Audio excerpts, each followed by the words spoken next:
Okay, guys, chapter 6, Club Flub. Let's see what happens. Remember, in chapter 5, somebody wrote give up. So now let's see if we can find out who is this person. Okay, chapter 6, Club Flub. Ooh, don't touch them, Bess warned. If they're popsicle sticks, they've been licked. It was Friday morning, and the popsicle sticks from the weird message that night before were spread out on Nancy's desk. Licked popsicle sticks usually have ice cream stains on them, Nancy said, and these don't. That makes it even weirder, George said. Nancy picked up a stick and flipped it over in her hand.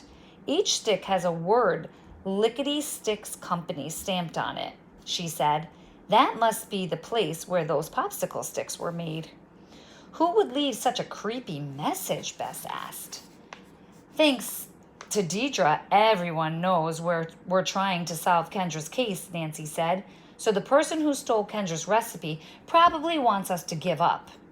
But who would have that many popsicle sticks, Bess asked. The girls thought in silence. Suddenly George snapped his fingers and said, Kevin had a box of popsicles in his shopping basket. A box like that holds only 6 popsicles, Nancy said.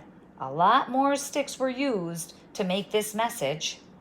Maybe it's more than one person, Bess said. Daisy's fan club eats ice cream all the time, and Jim and Barry make popsicles too. I wish we could go to the club meeting, Nancy said. Then we could find out what kind of ice cream they're making for the contest. George pointed to a calendar hanging over Nancy's desk. Today is Friday, she said. Doesn't the Jim and Barry fan club meet every Friday? How can we go to a meeting if we're not members? Bess asked. The girls didn't say a word as they thought. Then Nancy had a brainstorm. I know. Let's join the club, Nancy said. I don't want to join that dumb club, Bess whined.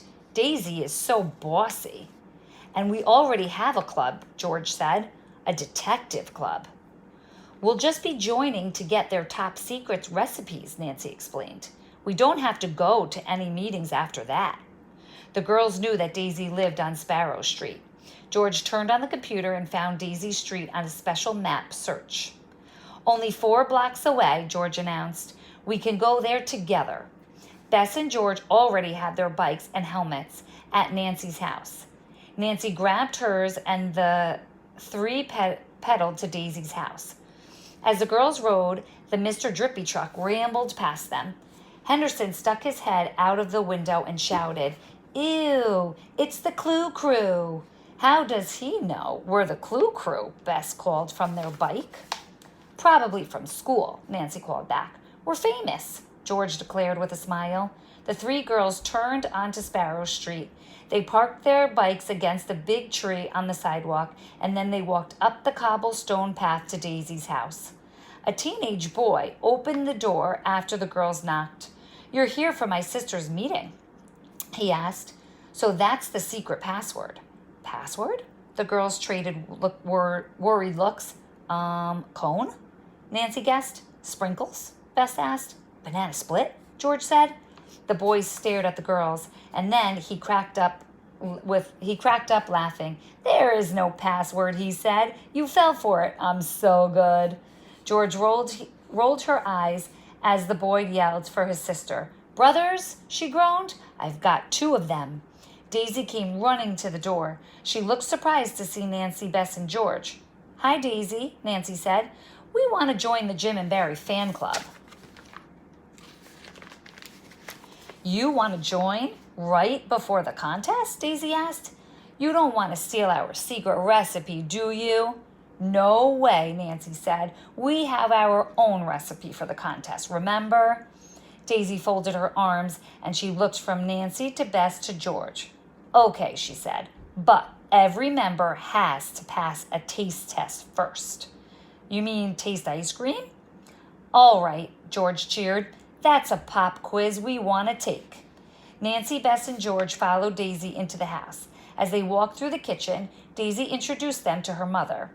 Mrs. Dorfer was on her knees stuffing cans and boxes into a big blue recycling bag. Daisy then led the girls downstairs to the basement. The fan club was sitting cross-legged on the floor. Melissa and Peter waved to the girls. Nancy thought most of the kids looked friendly. Peter's teacher's t-shirt says, "Marshmallow Martian," Bess whispered. "Yucko."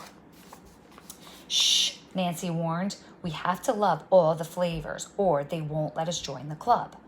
Daisy walked to the desk near the door. She held up a writing pad and said, "I just wrote our recipe nice and neat for Jim and Barry's to read tomorrow." Nancy, Bess, and George stepped forward. "Nah," Daisy said. She ripped the page off the writing pad. "Not until you join the club." "Sure," Nancy said. Let the taste test begin. Soon, Nancy, Bess, and George were sitting on chairs in the middle of the room. Club members giggled as they tied colorful bandanas over the girls' eyes.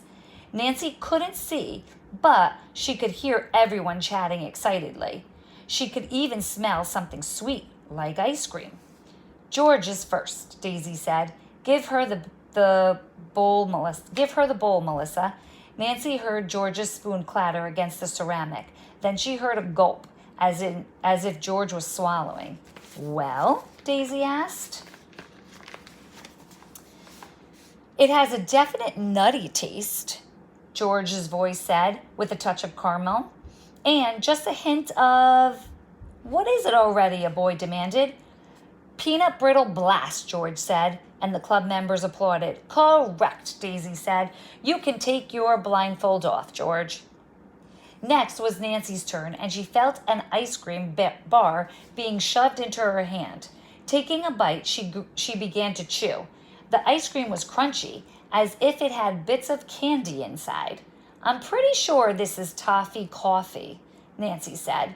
More applause. "You guys are good," Daisy said.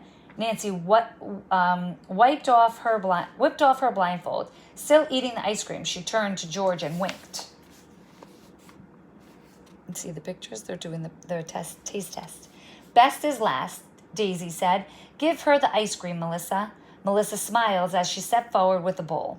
Nancy gasped when she saw the mound of ice cream inside the bowl. It was bright green. "Oh no," Nancy thought. "It's Marshmallow Martian." All right, and now we're on to chapter 7. We'll see what happens.